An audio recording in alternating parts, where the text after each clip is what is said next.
ठीक है। अभी तक हमने क्या किया था कि यहाँ पर जो भी अगर हम कोई टू डू लिस्ट ऐड कर रहे हैं और ऐड बटन पर क्लिक कर रहे हैं तो वो यहाँ पर as a new list add हो रही है। ठीक है ना। और वो कैसे ऐड हो रही थी कि जो भी हमने वहाँ पर एंटर किया था उसको हमने एरे के अंदर पुश करा दिया था, उसको एरे के अंदर as a new element push कराया था। और उसको पुश कराने के बाद फिर हम इसको again to do display to do function को हम एग्जीक्यूट कर रहे थे। ठीक है ना। जब इस डिस्प्ले टू डू फंक्शन को हम एग्जीक्यूट कर रहे थे तो इस पर हमने फॉर ईच लूप लगाया हुआ है। ये फॉर ईच क्या कर रहा है कि जितने भी इस एरे के अंदर एलिमेंट होंगे, ये जो अभी 4 एलिमेंट हमें दिख रहे हैं तो हार्ड कोडेड है, और बाकी जो हमने ये इसमें ऐड किया है वो ऐड हो जाएगा तो ये उस पर पूरे पर फॉर ईच लूप रन करेगा। जब ये फॉर ईच लूप रन करेगा तो एरे के ईच एलिमेंट के लिए ये नया एल क्रिएट करेगा। यहाँ एक एल आई एलिमेंट क्रिएट कर रहा है और फिर उस एल आई एलिमेंट में जो क्रिएट हुआ है टेक्स्ट कंटेंट जो ये ऐड कर रहा है। टेक्स्ट कंटेंट क्या होता है, ये जो यहाँ पर हमें शो हो रहा है। ठीक है ना। टेक्स्ट कंटेंट ये वो क्या ऐड कर रहा है इसमें, जो हमने यहाँ से जो हमने टेक्स्ट कंटेंट जो हमारा एलिमेंट एरे से आएगा, जो एरे से हमारा एलिमेंट आएगा ना वो उसको as a text content add कर रहा है। और जब ये टेक्स्ट कंटेंट ऐड हो जाएगा फिर इसको एल आई को, नया जो एल आई क्रिएट हुआ है उसको लिस्ट में, जो यूएल है हमारा उस लिस्ट में एज अ चाइल्ड अपेंड करा रहे हैं। ठीक है ना। तो ये हमारा चल रहा था, लेकिन अब जब भी display to do function run होएगा, एग्जीक्यूट होएगा, उससे पहले हम क्या कर रहे हैं, जो यूएल है हमारा, जो यूएल है उसका पूरा एचटीएमएल को हम क्लीन कर रहे थे। क्लीन इसलिए कर रहे थे क्योंकि अगर हम क्लीन ना करेंगे तो हमारा दो बार रेंडर होएगा। मतलब अगर मैं इसको क्लीन ना करता हूँ तो देखते हैं, मैंने क्लीन को कमेंट किया है। अब न्यू टू डू अगर मैं ऐड करता हूँ ना, यहाँ पर अभी हमारे पास four to do list add है, क्योंकि जो हमने बाय डिफॉल्ट इसमें एरे में रखे हुए हैं। ठीक है ना, हार्ड कोड करके। अब मैं एक नया ऐड करता हूँ न्यू टू डू करके। अब अगर मैं इसको ऐड करता हूँ ना तो देखो ये पहले से रेंडर हुए हुए हैं, ये ऑलरेडी पहले से रेंडर हुए हुए हैं, फॉर ईच लूप ने किए हुए हैं। अब मैं ऐड टू डू करता हूँ तो अब दोबारा से जो फॉर ईच लूप एग्जीक्यूट हुआ है ना वो पूरे एरे पर हुआ है, वो इस पर पूरे एरे पर हुआ है। ये जो इसमें अवेलेबल थे इन पर भी, और जो हमने नया ऐड किया है ये न्यू टू डू करके इस पर भी, वो दोबारा से एग्जीक्यूट हुआ है। तो इसलिए हम क्या कर रहे हैं, जब भी फॉर ईच लूप एग्जीक्यूट होए, क्योंकि फॉर ईच लूप हमेशा पूरे एरे पर एग्जीक्यूट होएगा, ये टू डू डेटा पर हम इसको एग्जीक्यूट कर रहे हैं ना, तो ये पूरे एरे पर एग्जीक्यूट होएगा, जितने भी इसमें एलिमेंट होंगे सब पर। ठीक है ना। तो जब ये दोबारा से एग्जीक्यूट हुआ, जब हमने इसको ऐड टू डू किया हमने, ये फंक्शन एग्जीक्यूट किया, तो इसमें जब ये display to do function execute हुआ तो इसने फॉर ईच लूप जो रन किया दोबारा से एरे के सारे एलिमेंट्स पर किया, एरे के जितने एलिमेंट थे ना सारे एलिमेंट पर किया। तो ये जो 4 एलिमेंट हमें ऊपर के दिख रहे हैं ये ऑलरेडी पहले से ऐड टू डू करने से पहले के रेंडर हुए हुए थे, और ये बाद में जब ऐड टू डू किया हमने दोबारा से, फिर वो display to do function execute हुआ है ना, तो उसने दोबारा से पूरे एरे पर एग्जीक्यूट किया। ठीक है ना। तो इन ये जो डबल डबल डिस्प्ले हो रहे हैं इसको रोकने के लिए हम क्या कर रहे हैं यहाँ पर, कि जब भी ये हमारा फॉर ईच लूप इस एरे पर एग्जीक्यूट होए, इस एरे पर जब भी फॉर ईच लूप एग्जीक्यूट होए तो उससे पहले हम इसको यूएल को हमेशा एम्प्टी कर रहे हैं, रिफ्रेश कर रहे हैं एक तरह से। ठीक है ना। तो जब भी ये फॉर ईच लूप एग्जीक्यूट होएगा उसको यूएल एम्प्टी मिलेगा, यहाँ पर हम उसका इनर एचटीएमएल एम्प्टी कर रहे हैं। ठीक है ना। इनर एचटीएमएल उसको बोलते हैं, इसके अंदर जो एचटीएमएल आएगा, जैसे बॉडी के अंदर अगर हम इनर एचटीएमएल देखें ना तो उसके अंदर क्या है कि यूएल है, बटन है, इनपुट है, H1 है। तो ये इनर एचटीएमएल होता है हमारा। ठीक है ना। और टेक्स्ट कंटेंट क्या होता है, टेक्स्ट कंटेंट ये जो टैग्स के अंदर हमारा कंटेंट आता है ये हमारा टेक्स्ट कंटेंट है। तो ये हम इनर एचटीएमएल एम्प्टी इसलिए कर रहे हैं क्योंकि जब भी ये फॉर ईच लूप एग्जीक्यूट होए तो उसको बिल्कुल फ्रेश यूएल मिले। ठीक है ना। उसके अंदर कोई भी इनर एचटीएमएल ना होना चाहिए। तो ये हमने क्या किया, ऐड टू डू करने के लिए, कोई भी टू डू अगर ऐड करना चाहे उसके लिए हमने ये किया था। ठीक है ना। अब हम क्या करेंगे कि जो भी हमारी टू डू आ रही है, जितने भी हमारी टू डू यहाँ पर डिस्प्ले हो रही है उनके सामने यहाँ पर एक डिलीट का बटन भी होना चाहिए। हर एक टू डू के साथ डिलीट का बटन होना चाहिए, और अगर उस बटन पर क्लिक करें तो वही वही टू डू डिलीट हो जानी चाहिए। ठीक है ना। अब हम उसको करते हैं। पहले तो जितनी भी हमारी टू डू इधर से हमारी एल आई बन रही है ना, टू डू जो लिस्ट बन रही है एल आई, वो यहाँ से क्रिएट हो रही है। पहले ये एल आई क्रिएट हुआ, फिर उसमें इनर इनर जो कंटेंट है वो सेट हुआ। इनर कंटेंट जो एलिमेंट आ रहा है हमारा, एलिमेंट मतलब ये डेटा आएगा ना वन बाय वन एलिमेंट, क्योंकि यहाँ से आ रहा है ना फॉर ईच का फर्स्ट आर्ग्यूमेंट। तो ये डेटा हम सेट कर रहे हैं। उसके बाद जो हमारा एल आई वो क्रिएट होएगा उसको एज अ चाइल्ड अपेंड कर रहे हैं एल आई में। ठीक है ना। लिस्ट क्या है हमारी, यूएल ही तो है ना, सॉरी यूएल में अपेंड कर रहे हैं। लिस्ट हमारी यूएल है, तो यूएल में क्या अपेंड कर रहे हैं हम उसको, जो नया एल आई बना है, न्यू एल आई क्रिएट हुआ है। हमेशा जब भी ये फॉर ईच लूप एग्जीक्यूट होएगा, जब भी एग्जीक्यूट होएगा हर नए एलिमेंट के लिए, तो एक नया एल आई क्रिएट होएगा, एक नया एल आई क्रिएट होएगा, और वो एल आई इसमें यूएल में एज अ चाइल्ड अपेंड होता जाएगा। ठीक है ना। अब हम क्या करेंगे, जो भी नया एल आई क्रिएट होएगा उसके साथ में बटन भी ऐड करेंगे। ठीक है ना। बटन ऐड करने के लिए पहले बटन को क्रिएट करते हैं। बटन को कैसे क्रिएट करेंगे, कॉन्स्ट ठीक है ना। बटन डिलीट बटन लिखता हूँ मैं इसका नाम, डिलीट btn करके is equal to document dot create element. इसको भी क्योंकि बटन एक एलिमेंट है ना, तो उसको भी क्रिएट करेंगे, क्रिएट एलिमेंट। ठीक है ना। अब के जो हमें एलिमेंट क्रिएट करना है वो करना है बटन, तो इसमें हम यहाँ पे लिखेंगे बटन। ये बटन नाम का मैंने एलिमेंट क्रिएट किया। ठीक है ना। अब बटन नाम का हमारा एलिमेंट तो क्रिएट हो गया है, अब ये बटन आएगा खाली। अब देखो जैसे ये बटन है ना हमारे पास, अभी ये बटन क्रिएट हुआ है ऐसे करके, इसके अंदर ये जो ऐड टू डू करके कंटेंट है ना, कंटेंट कुछ नहीं है अभी, अभी सिर्फ बटन टैग क्रिएट हुआ है। तो अब बटन टैग क्रिएट हो गया, अब इसमें हमने कंटेंट भी डालना है। वो कैसे डालेंगे, डिलीट btn इस, क्योंकि इस वेरिएबल में हमने इसको बटन को क्रिएट करके इस वेरिएबल में स्टोर करा है, तो इस वेरिएबल में इसमें टेक्स्ट कंटेंट ऐड कर देंगे। ठीक है ना। Delete btn dot text content, उसका टेक्स्ट कंटेंट क्या सेट कर दिया हमने, डिलीट। ठीक है ना। अब मैं सेव करता हूं तो अब कुछ नहीं होएगा। ठीक है ना। मैं सेव करता हूं तो कुछ नहीं दिखेगा। अच्छा ये दिख रहा है क्योंकि हमने इसको ऐड किया। अच्छा यहाँ पर ये ऐड हो गया है। अब मैं इसको अगर सेव करता हूँ ना, अभी तक देखो हमने दो किए हैं, दो चीज किए हैं। एक तो बटन को क्रिएट किया है, और बटन को क्रिएट करने के बाद उसका जो टेक्स्ट कंटेंट है वो सेट किया है डिलीट। मैं फाइल को सेव करता हूँ तो कुछ नहीं दिखेगा। ठीक है ना। कुछ क्यों नहीं दिखेगा, क्योंकि हमने अभी उसको बटन को क्रिएट किया है, उसका टेक्स्ट कंटेंट सेट किया है, लेकिन उसको कहीं पर भी एज अ चाइल्ड अपेंड नहीं किया है। ठीक है ना। अगर उसको यहाँ पे शो कराना है ना, जैसे यूएल को हम यहाँ पे शो करा रहे हैं, तो उसको एल को यहाँ पे शो करा रहे हैं ना, तो इस एल को जितने भी हमारे एल बने थे उनको यूएल का हमने एज अ चाइल्ड अपेंड कराया था। तो इसलिए इसको भी ये बटन हमारे पास क्रिएट तो हो गया है, इसको किसका चाइल्ड बनाना पड़ेगा हमें, इसको इसका न्यू एल का चाइल्ड बनाना पड़ेगा। क्यों बनाना पड़ेगा, क्योंकि इस न्यू एल के साथ, हर एक न्यू एल के साथ हम इसको ऐड करना चाह रहे हैं।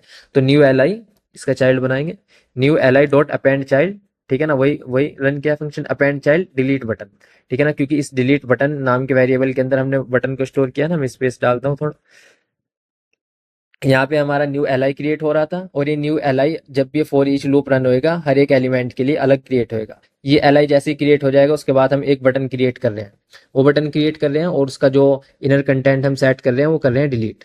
ठीक है ना। और जब ये बटन क्रिएट हो जाएगा तो फिर हम यहाँ पर इसको बटन को क्रिएट करने के बाद न्यू एल में एज अ चाइल्ड अपेंड कर रहे हैं, new L dot append child delete button. अब जब न्यू एल में ये डिलीट बटन अपेंड हो जाएगा, अब इस न्यू एल को देखो, अब इस न्यू एल को लिस्ट में अपेंड कर रहे हैं, list dot append child new L. ठीक है ना। अब अगर मैं इसको फाइल को सेव करता हूँ तो हमारी जितनी भी एल है उनमें बटन दिखेगा। ठीक है ना। ये बटन हमें दिख रहा है, लेकिन अगर मैं डिलीट पर क्लिक करूँ तो कुछ नहीं होएगा। क्यों नहीं होगा कुछ, क्योंकि हमने क्लिक फंक्शनैलिटी इसमें ऐड नहीं किया ना। अगर क्लिक फंक्शनैलिटी हमने ऐड करनी है तो हमने उसके लिए क्या यूज करना पड़ेगा, एड इवेंट लिसनर। ठीक है ना। इस बटन पर हमने एड इवेंट लिसनर ऐड करना पड़ेगा।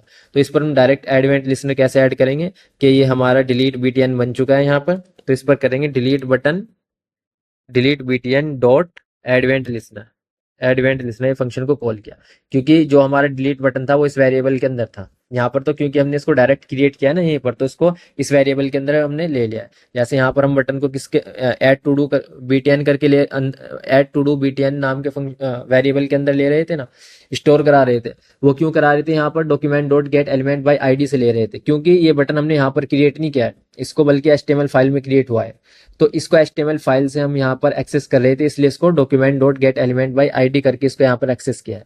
लेकिन ये जो हमारा बटन है, जो डिलीट बटन हमने किया है, इसको तो हमने क्रिएट ही यहीं पर किया है, इसको यहीं पर क्रिएट किया है, उसको btn नाम के वेरिएबल के अंदर स्टोर कराया है, इसलिए हमने इसको डायरेक्ट यहीं पर एक्सेस कर लिया है, डायरेक्ट एक्सेसिबल है। ठीक है ना। इसको document dot gate element by ID करने की जरूरत नहीं है, क्योंकि इसको HTML फाइल के अंदर डिफाइन नहीं किया हमने, बल्कि यहीं पर वो डायनेमिकली जनरेट होएगा टैग। अब इस पर हम डिलीट बटन पर एड इवेंट लिसनर ऐड कर रहे हैं। एड इवेंट लिसनर पे हमें पहले तो इवेंट का नाम बताना पड़ेगा कि कौन सा इवेंट, उसके बाद ये हमारा रहेगा फंक्शन। ठीक है ना। डिलीट फंक्शन में करता हूँ उसको डिलीट फंक्शन। ठीक है ना। ये डिलीट फंक्शन कब कॉल होएगा, जब भी हम इस पर डिलीट बटन पर एड इवेंट लिसनर क्लिक करेंगे। ठीक है ना। अब ये डिलीट फंक्शन मैंने यहाँ पर इसको पास किया है, तो इसको क्रिएट भी करना रहेगा। यहाँ पर तो सिर्फ इसको मैं पास कर रहा हूँ, मतलब कि जब भी इस पर डिलीट बटन पर क्लिक होएगा तो ये फंक्शन एग्जीक्यूट होएगा। अब इस फंक्शन को इधर मैं ऊपर डिफाइन भी करता हूँ, const delete function is equal to करके ये। ठीक है ना। अंदर कुछ नहीं, अभी मैं इसको रिमूव करता हूँ, तो मैं फाइल को सेव करता हूँ। ठीक है ना। अब ये हमने सिंपल एक ये फंक्शन क्रिएट किया है। अब ये फंक्शन जो हमने क्रिएट किया है, तो इस फंक्शन में हम ये चाहेंगे कि जिसका भी डिलीट बटन पर क्लिक होए, अगर सेकंड टू डू के डिलीट बटन पर क्लिक होए तो ये डिलीट होना चाहिए, अगर थर्ड टू डू के डिलीट बटन पर क्लिक होए तो ये डिलीट होना चाहिए, फोर्थ के पे होए तो फोर्थ ही डिलीट होना चाहिए। ठीक है ना। मतलब हम ऐसा करेंगे कि जो हमारा जो ये आइटम्स है एल आई है सारी, ये हमने किस में स्टोर की हुई थी। जो एल आई हमें यहाँ पर शो हो रही है, first to do, second to do, third to do, ये हमारी एक एरे के अंदर स्टोर की हुई थी हमने। ठीक है ना। जब भी हमने एरे के अंदर स्टोर की हुई थी तो डिलीट बटन से हम क्या करेंगे कि जिसका भी डिलीट बटन पर क्लिक होएगा उसी एलिमेंट को हम एरे से रिमूव करा देंगे। ठीक है ना। जिसके भी डिलीट बटन पर क्लिक होएगा उसी एलिमेंट को हम एरे से रिमूव करा देंगे। तो इसके लिए हमें पता है कि एरे से रिमूव कराने के दो तरीके हैं, या तो हम पॉप यूज करें या यूज करें शिफ्ट। पॉप से क्या कर सकते हैं, हम लास्ट से डिलीट कर सकते हैं सिर्फ, और शिफ्ट से क्या कर सकते हैं, सिर्फ स्टार्टिंग से डिलीट कर सकते हैं। लेकिन इसमें क्या है, इसमें हमने कहीं से भी डिलीट कराना है, एरे के बीच में से कहीं से भी हमें डिलीट कराना है। ठीक है ना, कि जरूरी नहीं है स्टार्टिंग से हो लास्ट से हो, बल्कि कहीं से भी हम डिलीट करा सकते हैं। तो उसके लिए हम क्या यूज करेंगे, उसके लिए यूज करेंगे स्प्लाइस। स्प्लाइस हमने पढ़ा था ना, स्प्लाइस में क्या करते हैं, दो आर्ग्यूमेंट पास करते हैं। फर्स्ट आर्ग्यूमेंट जो रहेगा, अगर मैं स्प्लाइस देखें यहाँ पर, ये हमारा स्प्लाइस। ठीक है ना, ये हम दो आर्ग्यूमेंट इसमें स्प्लाइस में पास करते हैं। जो फर्स्ट आर्ग्यूमेंट रहता है वो तो ये रहता है कि इंडेक्सिंग वैल्यू, कि कौन से इंडेक्स से कौन से इंडेक्सिंग वैल्यू से डिलीट करना है। ठीक है ना। और जो सेकंड आर्ग्यूमेंट रहता है वो ये रहता है कि कितने एलिमेंट को उस इंडेक्स से डिलीट करना है। जैसे यहाँ पर इंडेक्स 2 से हमने एक एलिमेंट को डिलीट करना है, तो 0 1 2, यानी कि ये 3, सिर्फ वन एलिमेंट, ये 3 रिमूव हो जाएगा अगर इस स्प्लैश मेथड को रन करने के बाद। अब मैं इसको कंसोल डॉट लॉग कर रहा हूँ एरे को, तो इसने हमारे पास इसको 3 को डिलीट कर दिया है। ठीक है ना। तो इस तरह ही हम यहाँ पर ये करेंगे, लेकिन इसमें हमें क्या चाहिएगा, अब इंडेक्स चाहिएगा। ठीक है ना, क्योंकि यहाँ पर इंडेक्स डिफाइन करना पड़ेगा ना कि किस एलिमेंट को डिलीट करना है। तो जिस एलिमेंट को हम यहाँ पर डिलीट करेंगे ना, अगर जैसे 32 को हमने डिलीट करना है तो 32 का ही हमें इंडेक्स चाहिएगा। ठीक है ना। फोर्थ को डिलीट करना है तो फोर्थ का ही हमें इंडेक्स चाहिएगा। ठीक है ना। तो उसके लिए क्या करेंगे, जो हमारा फॉर ईच लूप होता है, ये जो फॉर ईच लूप रन हो रहा है, इसमें जो हम एक आर्ग्यूमेंट पास कर रहे हैं, ये एलिमेंट क्या रिप्रेजेंट करता है, ये वन बाय वन एक एक एलिमेंट को रिप्रेजेंट करता है। फर्स्ट टू डू को रिप्रेजेंट करेगा फर्स्ट आइट्रेशन में, आइट्रेशन मीन्स जब ये फर्स्ट टाइम रन करेगा। सेकंड टाइम जब ये रन करेगा तो ये सेकंड जो हमारा एलिमेंट है उसको रिप्रेजेंट करेगा। थर्ड टाइम जब ये रन करेगा तो ये थर्ड जो हमारा एलिमेंट है उसको, थर्ड जो हमारा एलिमेंट है एरे में, उसको एज अ ये एलिमेंट रिप्रेजेंट करेगा। ठीक है ना। फर्स्ट आर्ग्यूमेंट तो ये करता है, लेकिन इसमें जो हमारा फॉर ईच लूप होता है इसमें एक सेकंड आर्ग्यूमेंट भी ले सकते हैं। ठीक है ना। ये देखो इंडेक्स, इसका नाम इंडेक्स ही रख देंगे। तो ये इंडेक्स क्या करेगा, फर्स्ट टाइम जब लूप रन होएगा ना, तो ये इंडेक्स रिप्रेजेंट करेगा 0 को, मतलब फर्स्ट जो एलिमेंट होगा उसकी इंडेक्सिंग वैल्यू को रिप्रेजेंट करेगा। जब सेकंड टाइम ये लूप रन होएगा ना, सेकंड टाइम लूप रन होएगा, एलिमेंट तो रिप्रेजेंट करेगा सेकंड एलिमेंट को, और जो इंडेक्स है ना, इंडेक्स रिप्रेजेंट करेगा इस सेकंड एलिमेंट का जो इंडेक्स है उसको। ठीक है ना। मतलब ऑटोमेटिकली हमें इंडेक्स मिल जाएगा जिस भी एलिमेंट के लिए फॉर ईच लूप रन हो रहा होगा ना। जैसे अगर थर्ड एलिमेंट के लिए फॉर ईच लूप रन हो रहा है तो ऑटोमेटिकली वो थर्ड एलिमेंट हमारा यहाँ पर एलिमेंट नाम के वेरिएबल में आ जाएगा, और जो उसका इंडेक्स है वो हमारा इंडेक्स में आ जाएगा। ठीक है ना। तो हम क्या करेंगे, यहाँ पर ये जो इंडेक्स हमारा इधर से हमने यहाँ पर फॉर ईच लूप में एक्सेस कर लिया ना, इसको पास कर देंगे इधर, इंडेक्स INDX लिख लेता हूँ। ठीक है ना। इसको इधर मैंने पास किया इस फंक्शन के अंदर, डिलीट फंक्शन के अंदर। जब हम डिलीट को कॉल करेंगे तो ऑटोमेटिकली जहां से भी हमने डिलीट को कॉल करेंगे तो वहां से हमारे पास इंडेक्स आएगा। ठीक है ना। जब हमारे पास इंडेक्स आएगा तो हम उस इंडेक्स के थ्रू क्या कर रहे हैं, जो हमारा टू डू डेटा करके पूरा एरे है ना, तो उसमें से देखो इंडेक्स, जो भी इंडेक्स आएगा हमारा, उस इंडेक्स से एक एलिमेंट को डिलीट कर देंगे। ठीक है ना। उस इंडेक्स से जैसे ही एक एलिमेंट डिलीट होएगा ना, तो ये हमारा एरे में से वो एलिमेंट डिलीट हो जाएगा। अब इसको इंडेक्स को IDX को, इसको जब हम डिलीट फंक्शन को एग्जीक्यूट करेंगे, यहाँ पर तो हमने फंक्शन की डेफिनेशन में उसको एक्सेस कर लिया है, और उसके एक्सेस के बेस पर हम जो हमारा एरे है उसमें से एलिमेंट को डिलीट भी करा रहे हैं। लेकिन ये जो डिलीट फंक्शन है, डिलीट फन है, तो इसको हम यहाँ पर एग्जीक्यूट कर रहे हैं। एड इवेंट लिसनर हमने जो इसमें एग्जीक्यूट, इसमें जो ऐड किया है डिलीट बटन पर। ठीक है ना। अभी जो एड इवेंट लिसनर हमने यहाँ पर पास किया है इसमें, लेकिन हम ऐसे थोड़ा एग्जीक्यूट करते हैं फंक्शन को, ऐसे थोड़े एग्जीक्यूट करते हैं। लेकिन फंक्शन के अंदर अगर हमने आर्ग्यूमेंट पास करना है तो आर्ग्यूमेंट तो हम ऐसे ही पास करेंगे ना। ठीक है ना। अगर यहाँ पर आर्ग्यूमेंट पास करना है, मतलब ये इंडेक्स INDX, इसको मैं यहाँ पर पास करता हूँ ऐसे, तो देखो कुछ भी नहीं होगा, कुछ होएगा नहीं। ठीक है ना, एरर भी नहीं आएगी। फाइल को मैं सेव करता हूँ, डिलीट करता हूँ, तो देखो ये चलेगा नहीं। ठीक है ना, ये चल नहीं रहा है। ठीक है ना। फर्स्ट और सेकंड टू डू नहीं दिख रहा है, वो मैं देखूंगा, लेकिन ये चल नहीं रहा है। क्यों नहीं चल रहा है, क्योंकि वो करेक्ट सिंटैक्स नहीं है। ठीक है ना। ये जो हमारा सिंटैक्स है ना, ये करेक्ट नहीं है। हम ऐसे, अगर यहाँ पर जो हमारा सेकंड आर्ग्यूमेंट होता है एड इवेंट लिसनर का, उसमें फंक्शन को हम सिर्फ फंक्शन का रेफरेंस पास करते हैं, उसको एग्जीक्यूट नहीं करते हैं। ठीक है ना। लेकिन अगर हमें फंक्शन के अंदर कोई आर्ग्यूमेंट पास करना है, आर्ग्यूमेंट जैसे हम ऐसे ही तो पास करते हैं ना फंक्शन के अंदर हमने अगर आर्ग्यूमेंट पास करना है ना, ऐसे डिलीट फंक्शन करके, इस ये क्योंकि फंक्शन एक आर्ग्यूमेंट एक्सेप्ट कर रहा है यहाँ पर IDX। ठीक है ना। IDX मतलब हमारा इंडेक्स। तो यहाँ पर अगर हमने आर्ग्यूमेंट पास करना तो ऐसे पास करेंगे ना, 3 या 4 या कुछ भी, जो भी इंडेक्स होगा हमारा वो ऐसे पास करेंगे। अब लेकिन वहां पर हम इसको पैरेंथेसिस ऐड ही नहीं कर रहे हैं। यहाँ पर पैरेंथेसिस थोड़ा ही ऐड कर रहे हैं और ना ही कर सकते हैं क्योंकि वो करेक्ट सिंटैक्स नहीं है। तो उसके लिए क्या करेंगे, यहाँ पर इसको कॉल बैक फंक्शन के अंदर रख लेंगे। ठीक है ना, ये जो डिलीट फंक्शन है ना, इसको मैं यहाँ से हटा रहा हूँ, इसको बल्कि यहाँ पर एक कॉल बैक फंक्शन पास कर रहा हूँ। ठीक है ना, कॉल बैक एरो फंक्शन। ठीक है ना, यहाँ पर क्या पास कर रहा हूँ मैं, एक एरो फंक्शन पास कर रहा हूँ। ठीक है ना, अब मैं डायरेक्ट ये वाला फंक्शन, ये जो डिलीट फंक्शन है, इसको यहाँ पर नहीं पास कर रहा हूँ, बल्कि यहाँ पे एक एरो फंक्शन पास कर रहा हूँ। अब जब मैं यहाँ पर एक एरो फंक्शन पास कर रहा हूँ, अब मैं उस फंक्शन को, जो डिलीट फंक्शन था, अब उसको यहाँ पर कॉल कर सकता हूँ। ठीक है ना, अब उसको मैं कॉल कर सकता हूँ। अब ये करेक्ट सिंटैक्स है। अगर हमने एरो फंक्शन करने के बाद, यहाँ पर एरो फंक्शन पास करने के बाद, उसके बाद इस फंक्शन को पास कर रहे हैं, हम डिफाइन कर रहे हैं, तो अब उसको कॉल करना रहेगा। अब इसको वैसे अगर हम रेफरेंस पास करें ना, अब ये वर्क नहीं करेगा, बल्कि अब इसको कॉल करना रहेगा। ठीक है ना, अब मैं सिर्फ अगर शो करता हूँ, ये एक एक्स्ट्रा आ गया, शो करता हूँ, ये इसको करता हूँ कमेंट, और सिर्फ कंसोल डॉट लॉग के अंदर प्रिंट करके दिखाता हूँ। ठीक है ना, डिलीटेड, डिलीटेड। ठीक है ना, अब डिलीटेड, अब देखना इस पर मैं क्लिक करूंगा ना, तो डिलीटेड फंक्शन रन होएगा। ठीक है ना, एग्जीक्यूट हो रहा है, देख इस पर क्लिक करता हूँ, ये एग्जीक्यूट हो रहा है। अभी क्लिक करने पर ही एग्जीक्यूट हो रहा है, क्योंकि ये जो डिलीटेड है ना, ये हमने कंसोल डॉट लॉग किया है इस फंक्शन के अंदर, डिलीट फन के अंदर ये हमने कंसोल डॉट लॉग किया है, और यहाँ से अब हम इसको एग्जीक्यूट कर रहे हैं। अब इसको एग्जीक्यूट कैसे कर रहे हैं, देखो हमने पैरेंथेसिस ऐड किया है।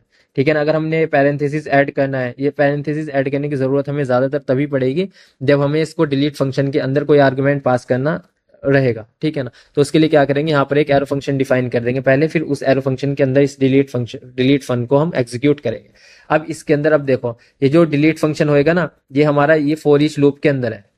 ठीक है ना, ये फॉर ईच लूप के अंदर है, तो जितने भी हमारे एल बनेंगे उनके लिए, हर एक एल के लिए एक डिलीट बटन बनेगा। ठीक है ना, जैसे हमारा फर्स्ट एलिमेंट है ना, तो फर्स्ट एलिमेंट के लिए इंडेक्सिंग वैल्यू 1 रहेगी, उसकी इंडेक्स उसकी जो वैल्यू रहेगी वो तो वैल्यू ही रहेगी, जो एलिमेंट है उसकी वैल्यू रहेगी, लेकिन उसका इंडेक्स क्या रहेगा, हमारा जीरो रहेगा, वन नहीं सॉरी, जीरो रहेगा। जब वो जीरो रहेगा, उस जीरो के लिए पूरा जो फॉर ईच लूप है एग्जीक्यूट होएगा। इसमें उसका जीरो इंडेक्स का एल क्रिएट होएगा, उसका डिलीट बटन क्रिएट होएगा, और यहाँ पर उसके डिलीट बटन में क्या ऐड इवेंट लिसनर ऐड हो जाएगा। ठीक है ना, और ये फिर अपेंड चाइल्ड भी हो जाएंगे। तो यहाँ पर अगर हम इंडेक्स पास कर देना, यहाँ पर इंडेक्स अगर हम यहाँ पर पास कर दें, ठीक है ना, तो अब क्या करेगा, अगर हम यहाँ पर कंसोल में देखें, तो हमारे पास जिस जिस भी बटन को हम क्लिक करेंगे, जिस भी बटन को हम क्लिक करेंगे ना, हम वहां पर जिसके भी टू डू के बटन को क्लिक करेंगे, उसका इंडेक्स आएगा। देखो जैसे थर्ड को करता हूँ ना, तो इसका इंडेक्स आया है 2। 2 क्यों आएगा, क्योंकि इसका 0 है, इसका 1 है, और इसका 2 है, इसका 2 आ रहा है। ठीक है ना, मतलब कि करेक्ट इंडेक्स कैसे आ रहा है हमारे पास, क्योंकि जो ये फॉर ईच लूप काम कर रहा है ना, तो इसमें जो इंडेक्स रहेगा, जिस एलिमेंट के लिए भी फॉर ईच लूप एग्जीक्यूट हो रहा है, उसका ही इंडेक्स हमारे पास यहाँ रहेगा। ठीक है ना, और हर एक एलिमेंट के लिए हम अलग से डिलीट बटन बना रहे हैं। फर्स्ट एलिमेंट के लिए, जब ये फर्स्ट एलिमेंट के लिए एग्जीक्यूट होएगा, तो उसका डिलीट बटन यहाँ पर क्रिएट हो जाएगा, और उसमें ये इंडेक्स पास भी हो जाएगा। ये कॉल नहीं होएगा, इंडेक्स पास हो जाएगा, लेकिन ये कॉल नहीं होएगा। ये कॉल सिर्फ कब होएगा, जब हम इस पर, ये जो डिलीट बटन है, इस पर क्लिक करेंगे, लेकिन वो इंडेक्स उसका एक तरह से बाइंड हो जाएगा उसके साथ। इसी तरह सेकंड एलिमेंट के लिए, सेकंड जो इंडेक्स रहेगा, उसका जो इंडेक्स रहेगा, वो उसके साथ बाइंड होके चला जाएगा। ठीक है ना, मतलब ये जो बटन है ना, ये जो बटन है, फोर्थ एलिमेंट के लिए इसका इंडेक्स इसके साथ बाइंड हुआ है ऑलरेडी। ठीक है ना, क्योंकि हमने फॉर ईच लूप से वहां से इंडेक्स को पास किया। फर्स्ट एलिमेंट के लिए इसका इंडेक्स 0 पास हुआ है। तो अब हम इस इंडेक्स को यहाँ पर IDX करके, यहाँ पर हमने इसको गेट कर लिया, और इसको स्प्लाइस कर रहे हैं। ठीक है ना, स्प्लाइस पता है ना, कि इस इंडेक्स से जो इंडेक्स हमारा आएगा, जिस भी एलिमेंट पर हम क्लिक करेंगे वो इंडेक्स आएगा। अगर फर्स्ट एलिमेंट पर क्लिक किया ना, तो उसका इंडेक्स आएगा 0, तो उस पर ही हम क्या कर रहे हैं कि 0 इंडेक्स से 1 को डिलीट कर दो, रिमूव कर दो, तो ये हमारा जो फर्स्ट टू डू है ना, ये रिमूव हो जाएगा। ठीक है ना, जब ये रिमूव हो जाएगा, तो देखो मैं कंसोल के अंदर देखता हूँ, कंसोल डॉट लॉग के रिमूव हो रहा है कि नहीं। ठीक है ना, console dot log to do, console में किया है मैंने प्रिंट। अब मैं डिलीट पर क्लिक करता हूँ, देखो सेकंड कर रहा हूँ मैं, सेकंड के डिलीट पर क्लिक कर रहा हूँ, इस पर मैंने क्लिक किया, तो देखो सेकंड डिलीट हो गया। पूरा एरे हमारे पास आ गया, लेकिन उसमें सेकंड एलिमेंट नहीं है। सेकंड एलिमेंट क्यों नहीं है, क्योंकि हमने उसके डिलीट बटन पर क्लिक कर चुके हैं, वो डिलीट हो चुका है, लेकिन वो यूआई में अभी तक शो कर रहा है। फोर्थ को डिलीट करता हूँ ना, फोर्थ यहाँ से डिलीट हो चुका है, लेकिन वो यूआई में शो कर रहा है। यूआई में क्यों शो कर रहा है, क्योंकि यहाँ पर देखो, जब हमने ये फंक्शन को कॉल किया, इस फंक्शन को एग्जीक्यूट किया, तो यहाँ से हमारा एरे मॉडिफाई हो रहा है। जो हमारा एरे था ना, जिसके अंदर हमारा डेटा था, वो मॉडिफाई हो रहा है। मतलब मॉडिफाई मतलब उसके अंदर से कुछ रिमूव हो रहा है। तो जब उसके अंदर से कुछ रिमूव हो रहा है, तो हम इसको डिस्प्ले टू डू जो फंक्शन है, इसको दोबारा से एग्जीक्यूट करना होगा, दोबारा से रन कराना होगा। ठीक है ना, क्योंकि वरना ये खुद से ये यूआई पर नहीं शो करेगा। एरे के अंदर अगर हम कोई भी चेंज करें, तो खुद से यूआई पे अपडेट नहीं होगा, बल्कि हम उसको बताना पड़ेगा कि एरे के अंदर मॉडिफिकेशन हो चुका है, उस यूआई में अपडेट कर दो। ठीक है ना। जैसे हम यहाँ पर क्या कर रहे थे, ऐड टू डू कर रहे थे। जब हम यहाँ पर कोई एलिमेंट ऐड कर रहे थे तो उसमें क्या कर रहे थे, एरे के अंदर मॉडिफिकेशन कर रहे थे। एरे में नया एलिमेंट ऐड कर रहे थे। नया एलिमेंट ऐड करने के बाद एरे में फिर इस डिस्प्ले फंक्शन को, जो डिस्प्ले टू डू फंक्शन है, ये हमारा पूरे एरे पर चलेगा। ठीक है ना। और ये हमेशा मॉडिफाइड एरे पर चलेगा। तो हम क्या कर रहे थे, जो भी इनर एचटीएमएल था इसका, यूएल का जो इनर एचटीएमएल था उस सबको क्लियर कर रहे थे, ताकि हमारे पास फ्रेश यूएल मिल जाए। उस सबको क्लियर करने पर हम दोबारा से उस पर फॉर ईच के थ्रू टू डू डेटा करके जो एरे था हमारे पास, उसको दोबारा से उसमें पूरी लिस्ट ऐड कर रहे थे। ठीक है ना। ये जो फोर्थ की फोर लिस्ट है ना, ये अगेन ऐड कर रहे थे। ठीक है ना। क्यों ऐड कर रहे थे, क्योंकि एरे में मॉडिफिकेशन किया था हमने। तो एरे में जब भी हम मॉडिफिकेशन करेंगे तो ये फंक्शन हमें कॉल करना रहेगा, तभी वो यूआई पे शो करेगा, वरना वो यूआई पे शो नहीं करेगा। ठीक है ना। इसको बताना पड़ेगा स्टेप बाय स्टेप, प्रोग्राम में हमने बताना होता है कि क्या करना है, उसके बाद क्या, उसके बाद क्या। तो एरे में जब भी यहाँ मॉडिफिकेशन हो जाएगा, या कहीं पर भी डिलीट करें या ऐड करें, तो एरे में मॉडिफिकेशन होने के बाद हमने ये फंक्शन एग्जीक्यूट किया। इस फंक्शन को अगर हम एग्जीक्यूट करेंगे तो ऑटोमेटिकली जैसे ही एरे से एक एलिमेंट डिलीट होएगा तो ये display to do function run हो जाएगा। और ये डिस्प्ले टू डू अब किस पर रन होएगा, कि वो मॉडिफाइड एरे पर रन होएगा। मतलब अगर हमने इसको सेकंड एलिमेंट को डिलीट किया है ना, तो वो ऑटोमेटिकली इसको डिलीट करके उसको यूआई से हटा देगा। ठीक है ना। पहले तो यूआई को पूरा एम्प्टी कर देगा, बाद में जब ये एग्जीक्यूट होएगा फॉर ईच लूप, तो इस पर ही जो एग्जीक्यूट होएगा ना, तो ये सेकंड एलिमेंट नहीं रहेगा। अगर हमने इसको सेकंड एलिमेंट को डिलीट किया है, अगर थर्ड को डिलीट किया है तो थर्ड नहीं रहेगा वहां पर, बल्कि ये फर्स्ट, सेकंड और फोर्थ इन पर ही वो रन करेगा। ठीक है ना। तो अब हम देखते हैं कि डिलीट बटन पर अगर मैं क्लिक करता हूं तो देखो सेकंड एलिमेंट हमारे यहां से चला गया, क्योंकि जैसे ही मैंने डिलीट बटन पर क्लिक किया तो वो जो डिस्प्ले टू डू फंक्शन है, डिस्प्ले टू डू फंक्शन ये दोबारा से एग्जीक्यूट हुआ है। अब जब ये display to do function execute हुआ है, अब ये मॉडिफाइड एरे पर एग्जीक्यूट हो रहा है, क्योंकि यहाँ पर हमने एरे को मॉडिफाई कर चुके हैं। ठीक है ना। मॉडिफाई कैसे कर रहे हैं, उसमें से एक एलिमेंट को रिमूव करके। जैसे यहाँ पर हम ऐड कर रहे थे तो यहाँ पर मॉडिफाई कर रहे थे एरे को, यहाँ पर भी। तो यहाँ पर लेकिन क्या कर रहे थे, एलिमेंट उसमें ऐड कर रहे थे। ठीक है ना। तो इस तरह जब भी हम एरे में हमारा जो डेटा रहेगा, कोई भी डेटा रहता है वो एरे के अंदर ही रहता है, तो डेटा जो रहेगा उसमें से अगर उसको अगर हम मॉडिफाई कर रहे हैं एरे को, तो मॉडिफाई करने के बाद इसको बताना होता है कि डिस्प्ले पर जो डेटा शो हो रहा है उसको चेंज कर दो, मतलब उसको दोबारा से डिस्प्ले कर दो। ठीक है ना। डिस्प्ले पे जो चेंज डेटा हो रहा था हमारा, शो हो रहा था, उसको पहले एम्प्टी किया, बाद में मॉडिफाई एरे पर फॉर ईच लूप हमने एग्जीक्यूट किया और उसको पूरे को दोबारा से शो किया वहां पर। ठीक है ना। तो इस तरह हमारे डिलीट फंक्शनलिटी वर्क करती है।